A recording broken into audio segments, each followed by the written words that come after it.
Fluido viscoso e não viscoso.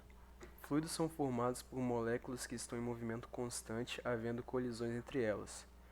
Existem duas classificações de fluido, os viscosos e não viscosos. A gente botou esse diagrama aí, né, que é tipo de fluidos. Aí as ramificações são fluido viscoso e fluido não viscoso. Para fluidos viscosos, o escoamento pode ser laminar ou externo. Um fluido viscoso forças viscosas são geradas através da viscosidade do fluido e do gradiente de velocidade. A exemplo de uma tubulação, nas paredes a velocidade é nula e no centro a velocidade é máxima. Nessa classificação de fluido existe o escoamento laminar e externo. Escoamento laminar. Após as experiências de Reynolds, foi permitido visualizar as diferenças de tipos de escoamento em uma tubulação, a partir da vazão regulada. Logo, ao estudo numa baixa vazão, o fluido se comportava sem perturbações, sendo assim o escoamento laminar.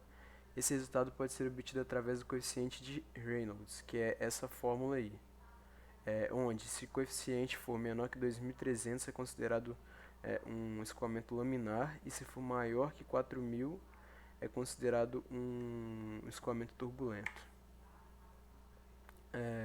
Aqui está alguns exemplos de escoamento externo, né? Pode ser em carros, aviões, asas de aviões, pás de helicóptero, etc. Mas é tudo que não está dentro de uma tubulação ou de um frasco. Fluido não viscoso. No fluido não viscoso a velocidade é constante, ou seja, o gradiente é nulo. Logo, por ter gradiente nulo, as tensões de cisalhamento são nulas também. Tem dois conceitos importantes dentro de viscosidade, que são a camada limite e a força de arrasto.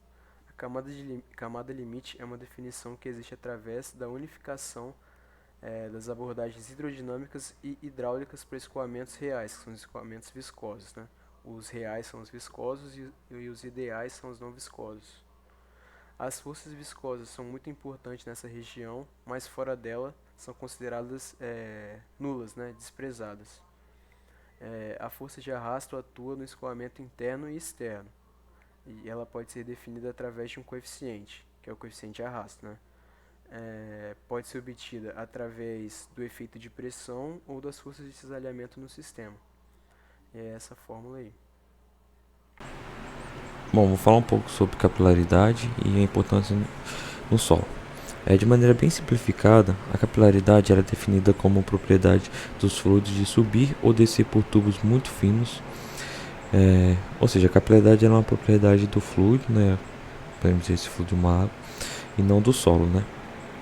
Aí você se pergunta, se a capilaridade é uma propriedade da água, por que ela é importante para o solo? É bem simples, porque o solo ele apresenta pequenos espaços entre suas partículas, né? E logo a água, ela presente no solo, né?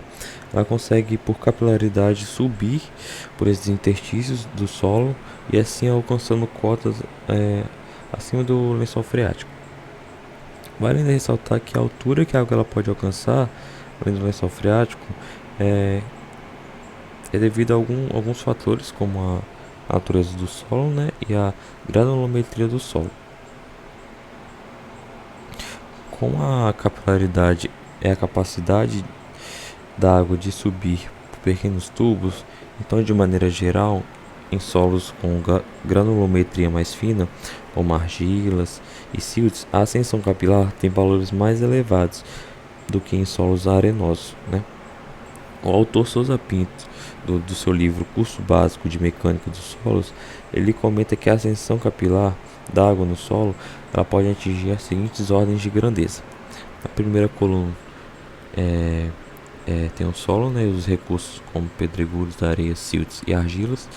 E na segunda coluna temos o HC, que é a ascensão de grandeza, ascensão capilar no caso. O pedregulho ele tem poucos centímetros, né, o processo de capilaridade dele.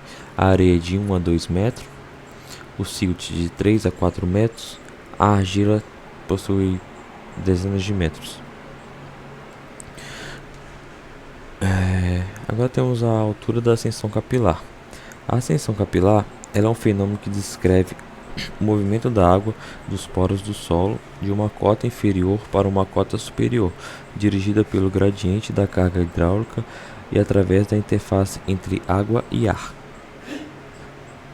A figura mostra o corte de um perfil do solo com o nível do lençol freático, nível de solo saturado e nível em que a água ela alcança por capilaridade.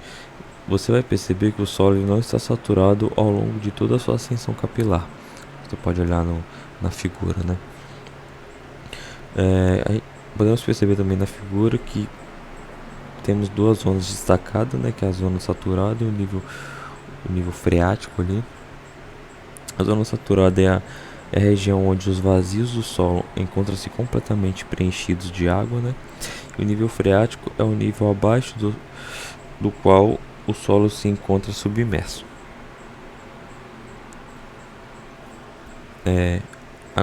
Agora que já expliquei algumas coisas, né, a gente pode analisar um pouco com mais calma a água capilar e sua ação no solo. Vamos considerar que vamos inserir um tubo bem fino em um recipiente com água. Por capilaridade, a água ela vai subir pela parede do tubo até a altura HC, que é a ascensão capilar, né? Podemos perceber que na prática a formação de um menisco na extremidade da água no interior do tubo. Podemos ver o menisco ali na figura, né? Perto do ângulo alfa. Esse menisco ele apresenta uma concavidade voltada para cima e no ponto do contato com o tubo ele vai formar esse ângulo de tensão capilar, que é esse ângulo θ. Ângulo alfa, desculpa.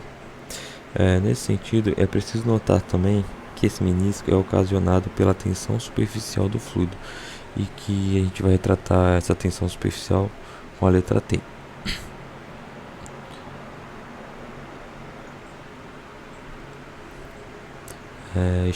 Estimativa da altura de ação capilar. O fluido ele está em equilíbrio, então podemos afirmar que a força de ascensão capilar é igual ao peso do fluido no tubo. Na imagem temos que o F ele é igual ao P, e pela análise da figura acima a gente pode deduzir que T, que é a tensão superficial, vezes o cosseno de alfa, vezes D, que é o diâmetro do tubo, vezes π, é igual ao peso específico da água, vezes a ascensão capilar, vezes π, vezes D ao quadrado, que é o diâmetro do tubo, dividido por 4. Logo temos que a ascensão capilar ela é igual a 4 vezes a tensão superficial, vezes o cosseno de alfa, dividido pelo diâmetro do tubo, vezes o peso específico da água. Como você pode perceber, é meio complicado determinar com precisão a altura de ascensão capilar para o solo, visto que a forma deduzida acima é de difícil aplicação para os solos. Logo, existem algumas fórmulas que podemos utilizar, né, para estimar grosseiramente o valor de ascensão capilar. Uma das fórmulas é do Hazen, né, que é a ascensão capilar é igual a C, que é o coeficiente, com valores geralmente na faixa de 0,1 cm² a 0,5 cm², dividido por E, que é o índice de vazios do solo, vezes o diâmetro efetivo do solo. Mas essa é uma forma bastante grosseira, né, de se calcular. Temos os efeitos de capilaridade no solo, que agora eu vou falar um pouco para que você possa entender a importância de conhecer bem esse fenômeno, né? Inicialmente eu vou falar da coesão aparente, esse desenho da areia na praia. Em solos arenosos não saturados, tá? Os autores Fred Land e Raja Tijo, em seu brilhante livro sobre mecânica dos solos não saturados, Eles definem que a coesão aparente, como resultado da tensão superficial da água nos capilares do solo, é formada por meniscos de água entre as partículas dos solos parcialmente saturados, que tendem a aproximá-los entre si. É fácil perceber a coesão aparente, por exemplo, com essa figura que eu falei para vocês da areia da praia. Se você tentar fazer um castelo de areia com areia seca, você não vai conseguir, justamente pela falta de coesão entre os grãos.